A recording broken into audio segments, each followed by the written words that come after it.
రంగారెడ్డి జిల్లా మేకగూడలో హేమాంక్షి baker's ఫ్యాక్టరీపై food safety అధికారులు సోదాలు చేశారు. గడువు తీరిన ఐటమ్స్ వాడుతున్నట్లు గుర్తించారు. దాదాపు 14 లక్షల రూపాయలు విలువ చేసే ఎక్స్పైర్ అయిన ముడిసరుకులను సీజ్ చేశారు.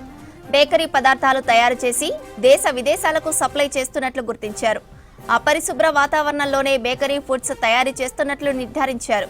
నిబంధనలకు విరుద్ధంగా బేకరీ తయారీలో ఉపయోగించే క్రీములు ప్లాస్టిక్ డబ్బాలో నిల్వ ఉంచినట్లు గుర్తించారు. బేకరీ ఫ్యాక్టరీపై కేసు నమోదు చేశారు ఫుడ్ సేఫ్టీ అధికారులు.